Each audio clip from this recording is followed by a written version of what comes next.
ഉത്തര മലബാറിലെ പ്രമുഖ ടൂറിസം കേന്ദ്രമായ മാഹിയിൽ തിരുവോണനാൾ ആഘോഷിക്കാനെത്തിയ ആയിരങ്ങൾ കൂരിരുട്ടിൽ. സന്തോഷം പങ്കുവെക്കാൻ ഓണനാളുകളിൽ സന്ധ്യയ്ക്ക് ശേഷം കുട്ടികളും സ്ത്രീകളുമടക്കം 1000-ഓളം പേരാണ് ടാഗോർ പാർക്കിലും നടപ്പാതയിലും എത്തിയത്. സന്ധ്യ മയങ്ങിയതോടെ കൂരിരുട്ടിൽ അമർന്ന പാർക്കും നടപ്പാതയുമെല്ലാം ദൂരദേശങ്ങളിൽ നിന്നുള്ള ജനങ്ങളെ കൊണ്ട് നിറഞ്ഞിരുന്നു. ഒരു ഭാഗത്ത് തെരുവു പട്ടികളും ഭീഷണി ഉയർത്തുന്നുണ്ടായിരുന്നു. മദ്യപിച്ച് ഓണം ആഘോഷിക്കാനെത്തിയവരും കുറവല്ല. സാമൂഹ്യവിരുദ്ധരും കൂടിയായപ്പോൾ ജനങ്ങൾ ഭയത്തോടെയാണ് പാർക്കിൽ കഴിഞ്ഞത്.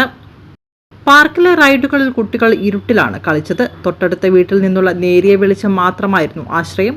മയ്യഴി ഭരണസിരാ കേന്ദ്രത്തിന് തൊട്ടു മുന്നിലാണ് നാടിന് അപമാനകരമായ സംഭവം. മാഹിയിലെ പ്രധാന റോഡായ റെയിൽവേ സ്റ്റേഷൻ റോഡിൽ ലോമാസ്റ്റ് ലൈറ്റ് കണ്ണടച്ചിട്ട് നാളുകളായി.